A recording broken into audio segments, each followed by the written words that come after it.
I help people fix things with whatever their problem is. We take 25,000 breaths per day. Where do you see high performers going wrong when it comes to their breath? They're not thinking about it at all. We don't think about which part of our face that we breathe through. Your breathing ultimately controls every function in our body. It's our energy levels. Let's say I'm an exec on the way to a meeting that has some pressure around it, and I'm feeling the pressure, I'm feeling the anxiety of that. Does my breath change without me realizing it? And what can I do to get it back in the right lane? People think money brings happiness. I've got a values exercise that I do with people, and I've probably done it with over 2,000 salespeople. And never, and I say literally never, have I ever had anyone have money as one of their final core values.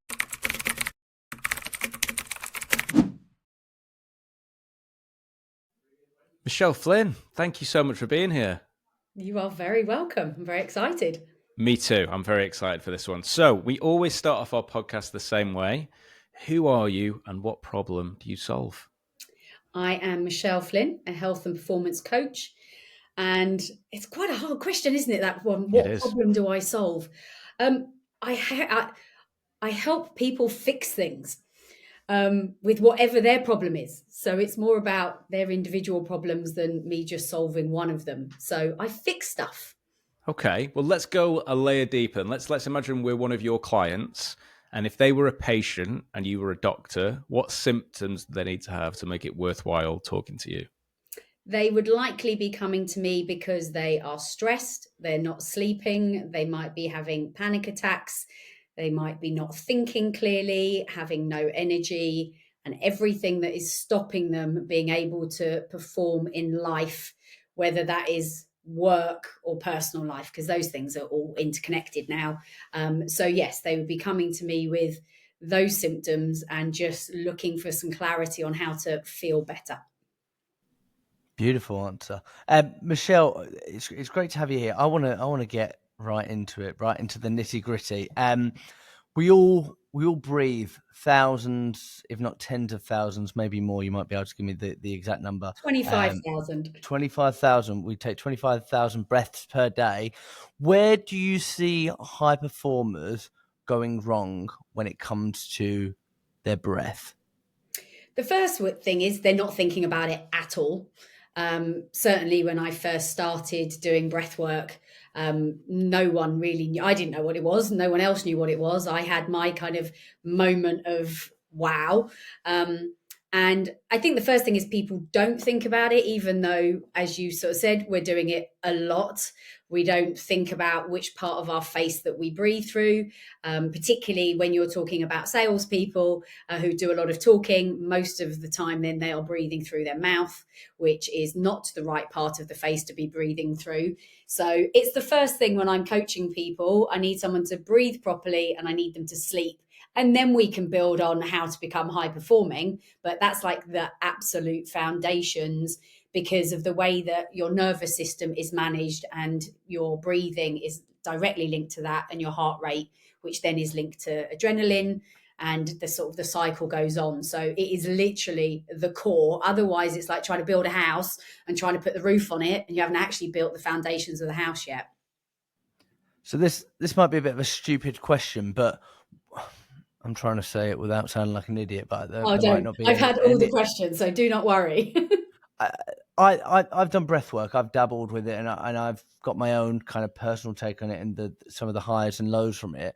But I guess for anybody that might be skeptical, why is the power of breath so important? Because it ultimately controls every function in our body.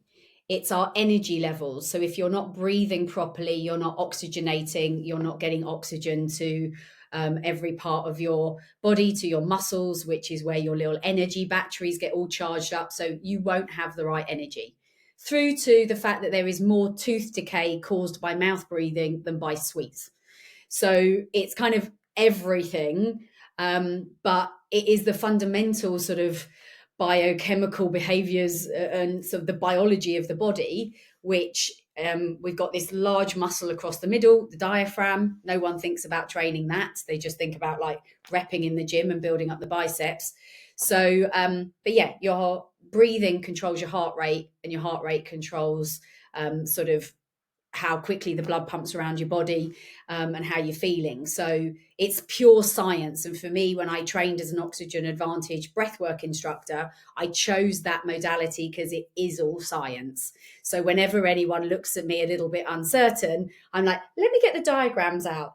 And suddenly it's like, oh, everything from sort of your pupils down to your sex organs can be sort of positively impacted by breath work, and every function of your body in between. Wow. I just learned so much in that short paragraph. Okay. Let's go into some of that then, right? So I want to give, maybe we could give a practical example of something. So let's say I'm an exec on the way to a meeting that has some pressure around it. I don't know, it's like a big sale, big deal, renewal, whatever it may be.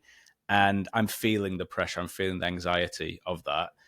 Does my breath change without me realizing it? And what can I do to get it back in the right lane? Yes, it will naturally start to sort of speed up. Most of the time, we're breathing 16 to 18 breaths a minute, which is too quick. When we breathe through our mouths, which we often do when we're stressed and we're panicked, and we start to try and get more air in, which actually you get less air in through your mouth, but we won't start doing the maths of sort of air volume. But when you breathe quickly through your mouth, it hits the top of your lungs. Nothing good happens there in terms of oxygen exchange. When you close your mouth, you breathe through your nose, it turbines the air down to the base of your lungs, which is where that's where the oxygen to carbon dioxide exchange is really powerful. So if you're about to go into a really stressful meeting, what happens is your breathing gets quicker, your heart rate gets quicker, you start to feel a bit stressed, and that can be a good thing, like a bit of adrenaline pumping before a big meeting. Not saying that's a bad thing, but it's when it goes too far, you stop being able to think clearly. You're preparing for a negotiation and you realize that you don't even know your numbers, and you're going into a sort of an important meeting without any of the numbers. And actually being able to close your mouth, breathe through your nose, and it can literally just be a couple of nice deep breaths in and out of the nose. It starts to get more powerful the longer your exhale. So, for example, breathe in for a count of 4, breathe out of the nose for a count of 6 or 8. And what happens is when you're breathing in, your body is switching on. That's the sort of the fight or flight response, the energizer. When you are breathing out, your body is moving to the calm state. So the longer the exhale, the calmer your body. It opens up the part of your brain where you're able to think rationally and logically, and then you can go into the meeting and close the deal. Interesting. Okay.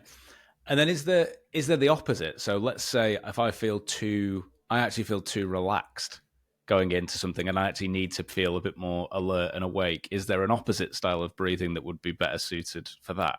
Yes, there's a really quick one.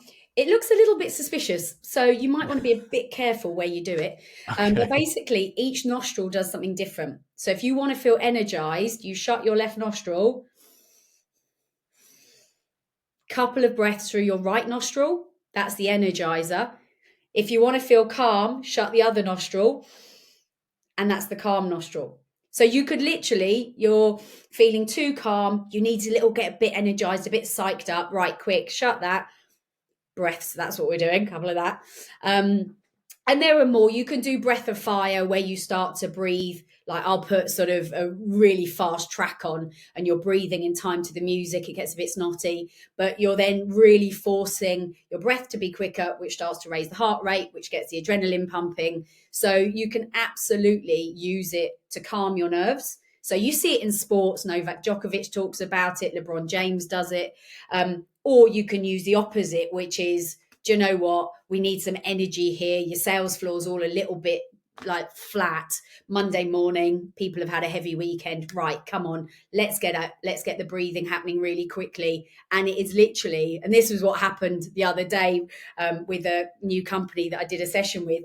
And it was hilarious because the guy afterwards was like, oh my God. He said he felt energized for 2 days afterwards. And I'd just done like a short session. It was just a little intro. I didn't do the full, like, here we go. But yeah, it's unbelievable what you can do And you can do it on the tube if you're stressed out, because it's all a bit busy on the tube. And it is brilliant for sleep, for stress, for problem solving, for sports performance. There literally isn't anything that isn't improved by us breathing more optimally. One of the things that you mentioned there, I don't think I was aware of, but when you were saying there, Michelle, to breathe in through the nose and then out through the nose, I'd always thought it was in through the nose, out through the mouth. So why is that not the case? So always breathe in through the nose. Don't breathe in through the mouth. If you have to breathe out of the mouth, okay. The preference is in and out of the nose. The mouth is not part of your respiratory system. And if you are breathing out of the mouth, you're dehydrating. And when you're dehydrating, that's not great for the body. So, for example, when someone is breathing through their mouth when they're sleeping, they're likely to be snoring. They might have sleep apnea. They're certainly not going to get good quality sleep because they are sitting in the stress nervous system. They'll wake up with a dry mouth. They're completely dehydrated, about 65% dehydrated, which is why when people have had a lot to drink, they go to bed, they mouth breathe, they wake up, they feel bad. Whereas if you are just breathing in and out of your nose, then you are using, there are 30 different things that the nose does, and you are using them. So some of my breath work that I teach people, I will have them breathing out of the mouth, but it is very tactical to achieve a certain thing. Whereas all of the other time, it should all be in and out of the nose. And you should literally only have your mouth open if you are talking or eating. Interesting. So if people feel like they've been listening to, we're only 11 minutes in and it's getting good, Michelle. If people are like, right, okay, well, I feel like I'm learning some of the breathwork routines and I kind of know when to use them, maybe, but only when I'm really anxious or if I need a bit of a buzz. How best would you advise people to start implementing some breathwork into their day-to-day routine? So, as with any new thing, any new habit, a habit is a solution to a problem we have. I attach it to another habit. So, James Clear, who wrote Atomic Habits, talks about habit stacking. And to suddenly just expect someone to remember to do breath work throughout the day, it's not going to happen. So, it might be every time you kind of go and fill your cup up, a couple of breaths, or every time you come off a conversation with a client, couple of breaths. So it's kind of like drinking water and eating vegetables. If you just sprinkle it throughout the day, you're constantly bringing your nervous system back to its balance, rather than waiting. Oh God, now I'm having a panic attack. Quick, I should do some breath work. You're like, no, if we just do little bits of it, but attach it to some, every time you go to the toilet, do a couple of breaths, because you're going to go to the toilet. That's how the body works. So actually attach the breath work when you're doing something you're already doing. And then you can get into all the fun gymnastic stuff where you feel like you're floating off the floor and your head's kind of fuzzing. That's great fun, but actually let's just get the basics where you're keeping your nervous system balanced, because that's going to create success in life. Because if your nervous system is on high alert, it's like walking through a pub like with a pint. If this glass is like full of water, anytime I have a little bump because something's gone wrong, a call's gone wrong, or someone's annoyed me, that's my pint glass is spilling. It's like someone nudging you in the pub when you're watching the rugby and you've got a full pint. Whereas when you're doing breath work, it just keeps it there, keeps your nervous system here, which means that when the bumps happen, you're not going to spill the pint. So that's kind of how I explain it when people are like, I don't really understand the nervous system. It's the difference between like losing your shit in the day, which is your pint is full, or coping because your pint isn't quite full. I love that. The analogies, you're well rehearsed. I tell you. And just to say, it is water. This isn't a pint of beer. There's no judgment. You're off duty. Passports, all fine. Exactly. So you've got thousands of hours of coaching behind you, and I imagine you spoke to people from all walks of life and in all different situations. What have you noticed people are getting wrong when it comes to happiness? This is quite a controversial one on this sort of podcast. Go on, hit us. People think money brings happiness. I've got a values exercise that I do with people, and I've probably done it with over 2,000 salespeople. And never, and I say literally never, have I ever had anyone have money as one of their final core values. It might be achievement, ambition, hard work, financial security, adventure. And I am absolutely not saying don't go make money. I was in recruitment for 20 years. I was all about the money. But we often chase that to the detriment of our family life or our health. And when we look at what makes us happy, I studied a great course only because I wanted a certificate from Yale. I was like, oh, this is fun. And it was a great course all about happiness, and it proves how the brain thinks, how we compare ourselves to others, and it breaks down what makes us really happy. And it is kind of the basics, and it's those things that sort of now as I'm kind of older, I'm like, oh yeah, I can see that. Whereas in my 20s, I wasn't aware of any of that. I just wanted to sort of have a lot of money and a nice car and work really hard. But yes, it's about time brings us happiness, exercise, sleep, social connection, big one. We all noticed that during lockdown when we were suddenly restricted. Acts of kindness, like how good do you feel after you do something nice for somebody else? So actually happiness comes from a lot more basic things, but I absolutely appreciate that you need money to be able to pay the bills and survive and remove the stresses of life. But there's a limit with how much money you make. And basically when you hit that limit, which is kind of like the Maslow hierarchy of needs, can you afford to like live and clothe yourself and feed and look after your family? But beyond that, sometimes you can see that it's about priorities, and sometimes the priorities can get a little bit wrong, and then people would be contacting me going, I've got all this money, I've got this great car, but I'm really miserable. And then it's like going, okay, how do we find that balance to make sure that you can enjoy all the money but not at the detriment of your happiness?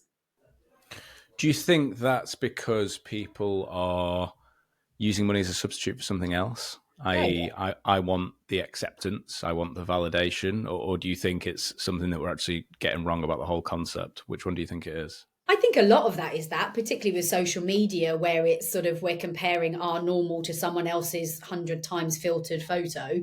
And sort of, it was brilliant. My husband used to make sneakers, which is why I've got this weird sort of shoes up here. He made a shoe with Jamie Oliver, random. Oh, wow. As you do. And the Jamie Oliver shoe. We should all remember it well. Yeah, it's so odd. The naked shoe? Sorry. Yeah, exactly. We're going down a whole different route. We'll talk about naked running in a bit. But no, so there was this influencer, and it was fascinating because she had these pictures outside this amazing house and her life looked wonderful. And then my husband turned up to deliver her a pair of shoes, and her life looked very different to the Instagram photos. So I think there is partly we're comparing ourselves to other people. We feel our lives aren't good enough. Absolutely getting validation. But also it's kind of what we're told, isn't it? Go to school, work hard, get a good job, make loads of money. And particularly as someone who fell into recruitment where it was all about make more money. Here's the targets. Here's the pay slips on the forehead. Here's your new car because you've hit a target, which was all very lovely. But it's what we're told. Look at all these amazing people. Like, oh, look at who's the most sort of wealthiest rock star or the sort of highest earning movie star. Whereas, and it sounds really awful, but when people don't believe me when I say that sort of money doesn't sort of bring ultimate happiness, if it did, all of those really famous, really wealthy people would be really happy. We know that that is not the case. So sometimes it's about money, and then there are other things that people kind of use to bring happiness: alcohol, drugs, internet shopping, whatever it is. People have got their own different sort of addictions, and it's sort of how we can actually channel that into a more positive way to go, yeah, work really hard, make loads of money. I want all of my clients to make loads of money, otherwise they can't pay me, and that's going to not really work. So I want them to make loads of money, but I also want them to be happy. But fundamentally, I want them to be healthy, because if they're not healthy, then eventually they're not going to be able to make any more money.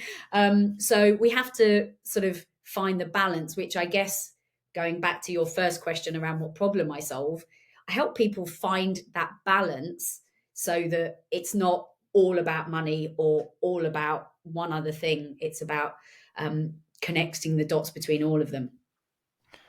You spoke about the values exercise, Michelle. So people are listening to this and they're trying to work out, well, what are my values? What do I stand for? What do I actually care about? How would they go about doing that at home? Could you talk me through that?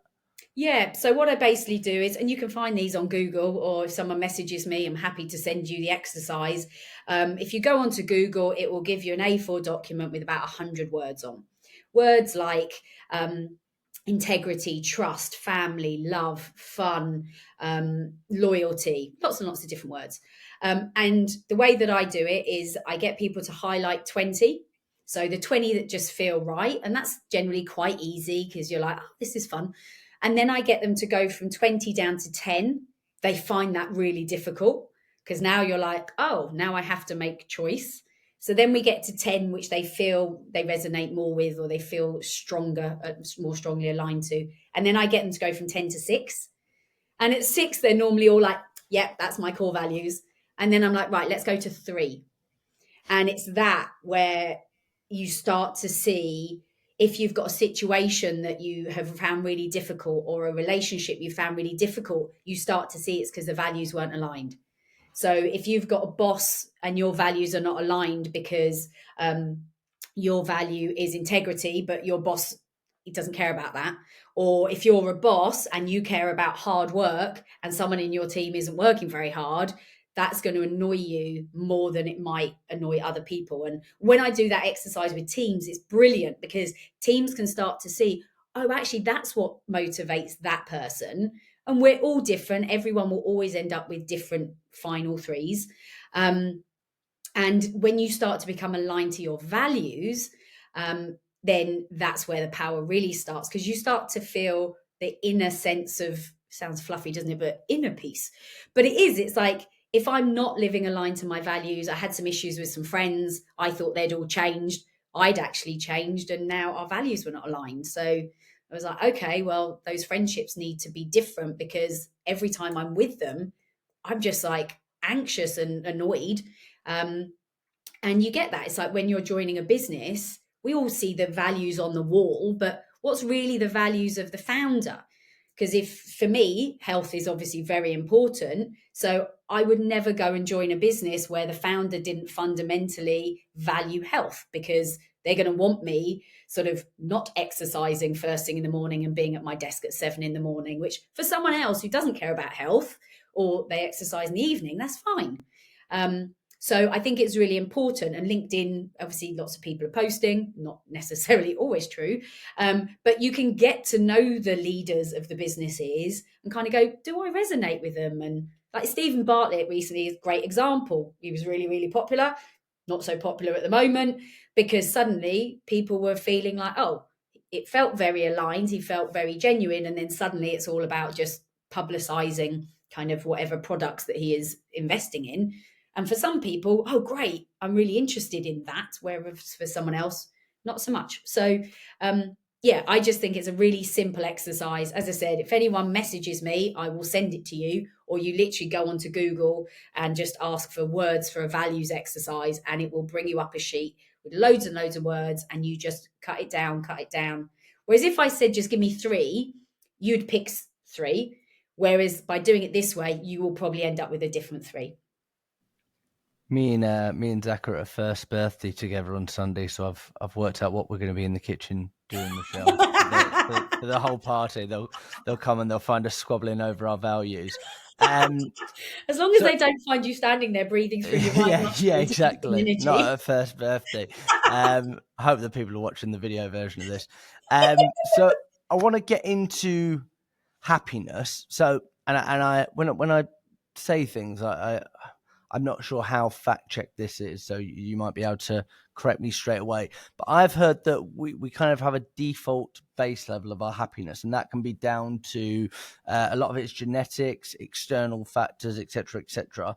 So based on your childhood, the genes from your parents, you might have, and I know it doesn't work like this, but let's say, for example, Michelle, a baseline of 5 out of 10 happiness. So you get the fast car, you get the promotion, you get the dream job, or whatever it is. You might go up to an 8, but eventually over time you'll go back to a 5 because that's where your baseline is. So Yeah. I guess it's a double-pronged question. I guess how true is that? And also, if someone's listening to this and they are thinking, my baseline is probably a 5, a 6, a 4, whatever it is, how do you improve that baseline? Because it feels like a lot of it is obviously going against a genetic formula. You're absolutely right. The brain has a tendency, it gets used to things. So the first time someone tells you they love you, it's like, oh my God, it's like the best thing ever. Or you get your new car or you get your new iPhone and you're just like, this is amazing. And then after a while, it's just like, love you, bye. And you're just, so we get used to it. And that's kind of the science of kind of how the brain is, because that's a protective mechanism. The same as it works in reverse. If something really terrible happens, to survive as a human species, we have to be able to get used to it. So it works sort of increasing happiness or either way there. So the key thing with it is you kind of have to keep doing things. And this is why when you look at what actually makes you happy, yes, the nice new sort of Batman Rolex makes you really happy for a bit. But after a while, you're like, oh, I've just scratched the screen, or I now have to go and get it serviced for crazy amounts of money. And by that point, you're less bothered. It's just something that tells the time, and that's lovely. So that's where when you really look at what makes you happy, exercise, being around people that you like being around, it is like it's constantly filling the cup up a little bit. Whereas we do one thing, and this is also another thing as to why experiences tend to make you happier than money, because you go on a holiday or you have some great experience and then you're going to talk about it. And then you've probably got some photos of it. And then you'll probably still keep talking about it when someone else is thinking about going there. So we're constantly having that chance to remember, oh, I remember that. I remember how great that holiday made me feel, because a lot of it is about the feelings. Whereas when you get something new, after a while, it's just the thing you have to clean and insure or whatever. So it's all about constantly putting new stuff in. And that's where I think people kind of have to get the balance, that there's obviously a limit with how much time that we have available. So I ask people to write a list of things that sort of make them feel good. What are the things that can take 2 minutes? Well, your favorite song, great. What's the things that take half an hour? Having a bath. What's the thing that's going to take a day? Okay, well, going on a long walk somewhere. The more that you know these things that make you feel good, then you just have to keep doing them, is the answer. There's no one thing that's going to make you happy forever. Otherwise, like, people wouldn't get divorced, would they? You get married, you have the best day of your life on your wedding day, and then you would just stay happy. Whereas you have to work at it. Same as in your job. You start a new job, you're like, oh my God, can't wait, I'm going to just be brilliant. And then after a while, you're like, oh God, this is really hard. Haven't hit my targets, haven't got the commission I thought I was going to get.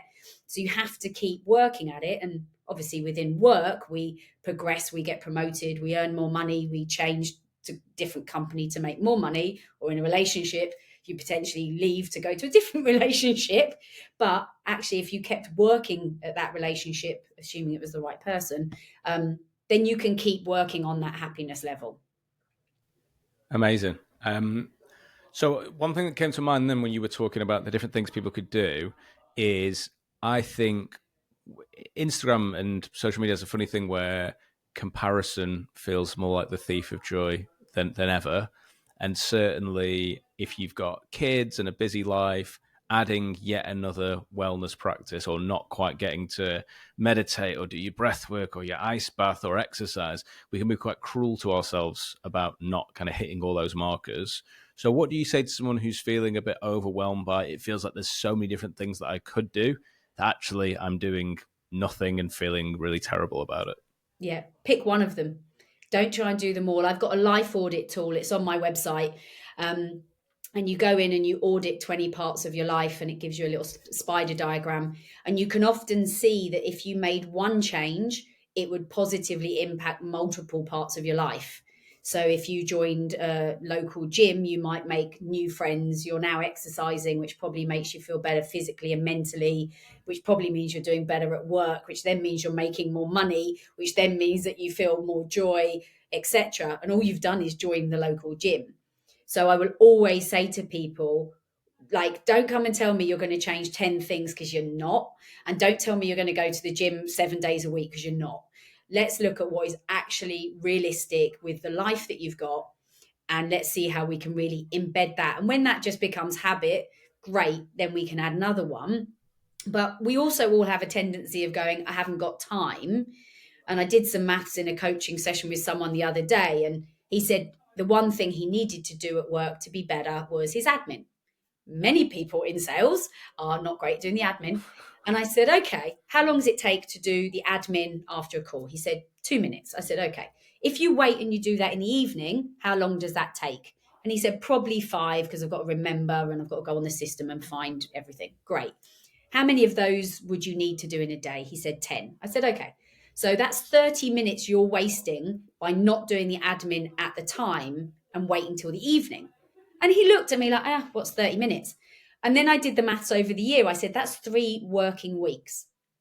I said, so just by doing your admin, the minute you come off the call, you have just created 3 whole working weeks, which you can either work harder, make more money, or go on a nice holiday without feeling guilty for having time off work. So I do get it. We are all busy. But if anyone looks at their screen time on their phone and sees how much time they are wasting on Instagram, TikTok, even LinkedIn, like, I'm properly addicted to my phone, but we can find time when we prioritize. Like, if tomorrow you found your new best friend, or if you're single, you found the love of your life, you would find time to see them. And yet we say, I haven't got time to make healthy meals, get more sleep, whatever. But it is also about what is the one thing. And if you don't like it, like when someone says to me, oh, Michelle, I want to take up running. Oh, great. You like running? No, I hate it. Don't do running. There is plenty of other opportunities of things that you can do for exercise. So it's like, make it small, make it sort of, there was a great quote again by James Clear, is that make it something that you can do even on your worst day. So that might be a 5-minute kitchen workout. That might be a 5-minute dance around the kitchen with your child to some music of their choice. It might be 5 minutes drinking your coffee in the morning outside to get daylight, do a few breaths before you pick up kind of the laptop. So start really small and then build on it. And then suddenly it's like, oh, well, that's just what I do. Same with like flossing your teeth. It's like, oh God, I won't bother. But you attach it to the habit of brushing your teeth. You start with flossing one tooth, and by the time you're flossing one, you might as well do them all. So yeah, small, and attach it to something else. And don't make excuses. I think that's probably the most important. We all make excuses, and we are all busy. I absolutely get that. But when we look at how the brain works, if you are working 10 hours a day, non-stop, no breaks, eating lunch at your desk, back to back to back meeting, your brain is not fully functioning. Like, the scans are out there. If we look at flow state, you want to get into a flow state when you're doing your BD calls. When you come out of flow, you have to have a recovery period before you go back in. Just like sport, halfway through a football match, there's a break. Any sport, there's always breaks. And that's the whole point, is just to kind of recover, have a drink of water, do a couple of breaths, go back in again. It's fascinating. I love the idea of looking at, you mentioned before on looking at the positive impact of just joining the gym, and it might be one thing that has 10 different aspects of your life that it factors in on. And the other thing of time, and looking at, well, how do we draw that back? I thought it was a great way of looking at things.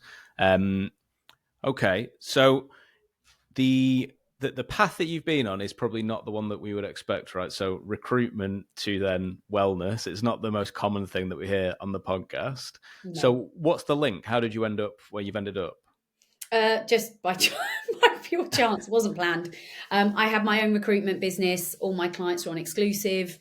I worked with tech startups in London. I knew every developer in London. It was easy. I was making lots of money. I had one person working with me never wanted to grow the business. I'm a terrible manager.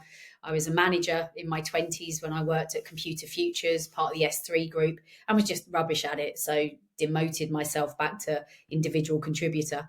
And then 10 years ago, I had my first collapse where my husband was on the phone to 999. I got rushed to hospital, thought I'd had a heart attack, severe pain on the left side of my chest. Turns out I've got a cyst on my heart, which are actually meant to be fairly normal. So you hear this and you're like, what? And then they're like, no, loads of people have them. It's just like, it's fine. So kind of then ignored that I'd collapsed and just carried on. And for 3 years, I wasn't right. I was tired. I was ill a lot. My memory was rubbish. I was gaining weight. And it was just like, oh, well, this is just life. I collapsed again. And this time I was like, okay, I need to do something about this. So kind of healed myself by going and getting help, working with a health coach, learning breath work, learning that I'd been over exercising. Lots of kind of type A people. I want to go to the gym. I want to do high rocks. I want to go to Barry's boot camp. And you're like, okay, you need to actually look at some more restorative stuff. So just learned about myself and then started to study more and then became qualified as a health coach. Didn't plan to be one, but one of the senior directors at Moonpig that I was recruiting for asked me to coach him. And then it just sort of went from there. And eventually and this was about 4.5 years ago now, I was like, okay, I'm done. I've been in recruitment over 20 years. This is time for me to sort of throw myself headfirst into being a coach full time. And I feel really lucky because I still get to talk to recruiters. I get to have lots and lots of fun. But I also get to be the other side where I leave the day job to them, even though a couple of them have tried to tempt me. They're like, do you want to come and sort of start up this new division or run our accounts? And every now and then when I think of the money, I'm a bit tempted. And then I realize that no, I'm quite happy supporting people to be high performing. And I've done my time. That's some journey, Michelle. I guess. What have you, when you look back on kind of where you were in those recruitment days, and maybe when you weren't at the top of your health, what have been some of the biggest learnings about yourself throughout that kind of transitioning period?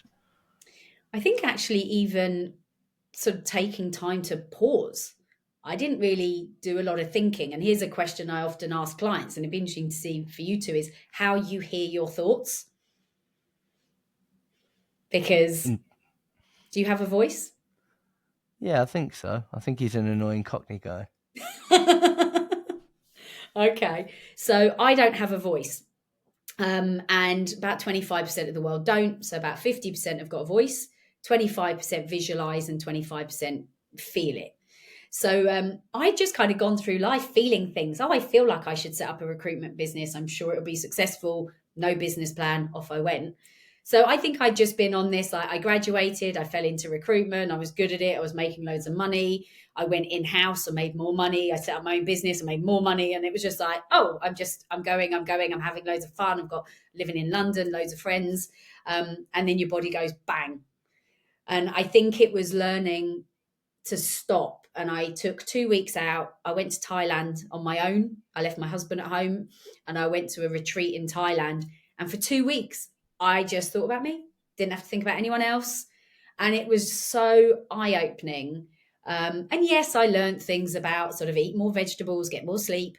But I learned about how the body works and that we all have these warning signals.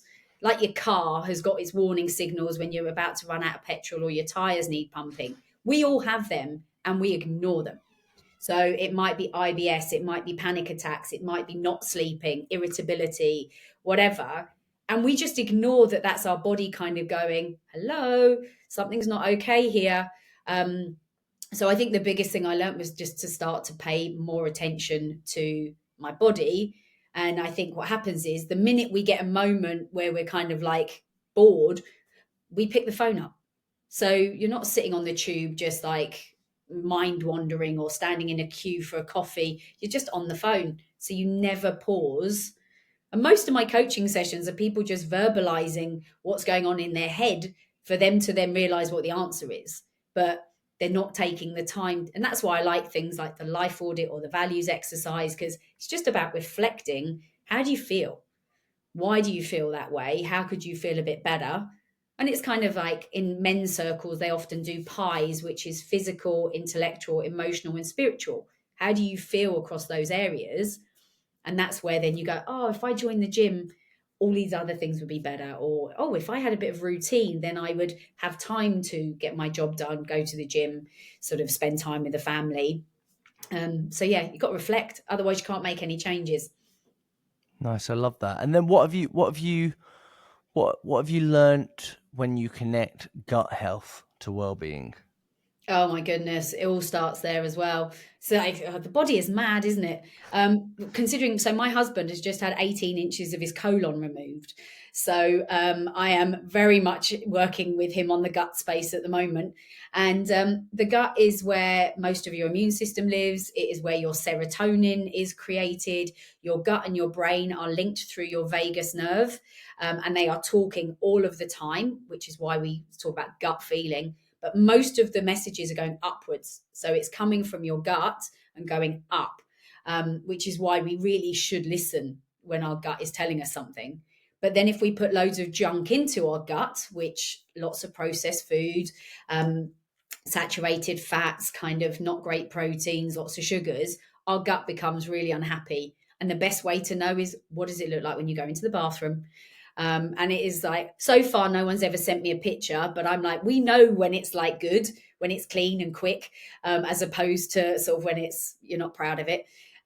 Look at that and then adjust it, because when that is working as it should, it means that your gut is doing what it's meant to be. And then that just means that, again, all of your body starts to function. Whereas, if your gut is unhappy, that's going to impact your ability to sleep. That's going to impact your mood, and ultimately can lead to kind of major mental health challenges. Because if we get a leaky gut, if the gut isn't like solid, then we get little gaps in sort of the gut lining, and then basically stuff gets into the bloodstream. It goes and attaches to the brain. Please eat fiber. It's like, get the fiber in. Don't care if you eat meat or not. That's not, people are always like, should we eat meat? Personal choice. Just eat the good stuff. Don't eat kind of like crap meat. But you've got to get the fiber in there, because that's what the gut feeds off. And we want to sort of, it's like a garden. You want to weed all the bad bacteria, take it out and replace it with all the good stuff. We had the founder of Huel on the other week, and he said the same thing about fiber. So you and him are singing off the same hymn sheet. Do you know what? Where you mentioned that, whenever anyone says, have I got any regrets? I only have one regret in life. When Huel was really, really new, I was contacted by sort of someone very senior there to ask to go and would I run all their recruitment? And I said no. Wow. Because it's not in London. Now. I didn't want to have to travel out of London. What an idiot. What a mistake. But I wouldn't be living by the seaside now, so it's fine. Exactly. But it is about that, and we underestimate it. We kind of, when it comes to health, I think it's like, oh, I'll deal with it later, or I'll deal with it when I crash. And actually, where my husband had this major surgery, he healed really quickly because he went into it already healthy. Whereas if you crash and burn and you're unhealthy, it's going to take you a lot longer to recover from that. Whereas sort of, we're all going to have health bumps along the way. I got something called chikungunya, where I got bitten by a mosquito, and it's like dengue fever and full body paralysis.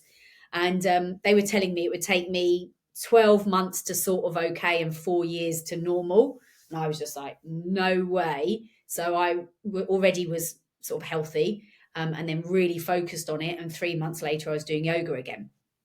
So we have to make it a priority. It's like, yeah, it's all about how many sort of dials you do and deals you close. But if you don't have the health bit there, then at some point your body's going to force you to stop. Wow. Your life's a film, I think. Definitely in the making. Something going on here.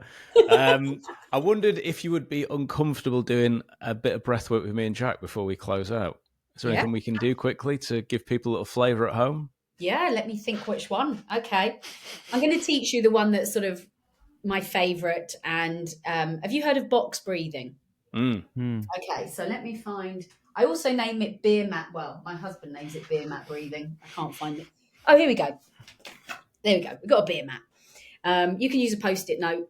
The reason I'm going to teach you this one is often people have heard about it but kind of haven't tried it. So the most important thing, all in and out of the nose. If you are not able to breathe through your nose, contact me. There are lots of ways of adjusting that with mouth taping or with nose dilators, or with clearing exercises. So there's lots and lots of different ways around that. But the idea is that you visualize in your mind a box. So this is great for sleep. So you're lying in bed, your mind's on overdrive, you're thinking about all the things that you've got going on that you didn't do today and you've got to do tomorrow. Lie there, really comfortable, close your eyes, and then are we going to do it? Yeah, let's do it. Yeah. Okay, we're going to have our eyes shut. I have to shut my eyes as well because otherwise Okay, I I'll shut my lose eyes. track. All right. I'm not So, looking. right, close your eyes and just relax your shoulders. Allow your body for a moment just to become aware of the fact that it is even breathing, because we breathe 25,000 times a day. We're mainly not even aware of it. So just notice that you are breathing in and out of your nose. You may notice the air temperature change as it enters your nose. You may notice the feeling of the air on the top of your lip. And already just by doing this, we are slowing down our breathing. We're sending a message to our brain to say we are safe. Keep doing that for a moment, and then we are going to start to breathe around the box. And I will count you through everything, but we're going to breathe in and we're going to hold, and we're going to breathe out of the nose and we're going to hold. So if you just exhale now, so we're all together, exhale, and then inhale for 4, 3, 2, 1. Hold 4, 3, 2, 1. Out 4, 3, 2, 1. Hold 4, 3, 2, 1. In 4, 3, 2, 1. Hold 4, 3, 2, 1. Out 4, 3, 2, 1. Hold 4, 3, 2, 1. In 4, 3, 2, 1. Hold 4, 3, 2, 1. Out 4, 3, 2, 1. Hold 4, 3, 2, 1. Now just go back to your normal breathing. Just breathing in and out. Take one nice big deep breath in. A little sigh out of the mouth. And when you are ready, wiggle your fingers and toes. Open your eyes. And tell me how you feel. Oh, I feel very relaxed. very Very calm. relaxed. Wow, Very I've got to drive relaxed. home soon. I don't know how I'm going to do it. That was amazing. Look so zen. Yeah, I feel it was in the space superb. of a few minutes. And Wow. that's the point. It literally doesn't have to be 5 hours of silent meditation. It can be, that was 3 times around the box. Imagine doing that when you're lying in bed trying to get to sleep, or you come out of a stressful sort of meeting and you just need to calm yourself down. As I said, there's lots of different breathing patterns depending on what you want to achieve. But I like the box because it's also known as tactical breathing. It's done by the military. This is not hippie. This isn't just for yogis. This is for everybody. So that is my little intro for you. Amazing. Amazing. So we've done a sales pitch there, a live one. Me and Jack are feeling very relaxed. We're not going to argue with each other. I might fall asleep at the wheel, but that is a sales pitch for you. If people have listened to this and they want to work with you, start the process of working with you, where's the best place for them to start? So you can either find me on LinkedIn, or my website is michelleflynncoaching.com. I do one-to-one coaching, so you can go on my website and book a free intro call. I do lots of group talks around stress management or mindset or mojo. I've got about 18 different ones. I do breath work. So have me in and let's get some really sort of great house music on and get the energy really going. So yeah, contact me and tell me what it is that you're looking to solve. And we can talk through the best ways to solve that, whether that's individually or whether that's for your team or both. Because that's where the real power happens, when I'm working with the team and with the leaders to be able to really create that high-performing culture. Amazing. This has been fantastic. Thank you so much, Michelle. Thank you so much. You are welcome. Go and have a nap, lads. I'm ready for it now. Where's my duvet?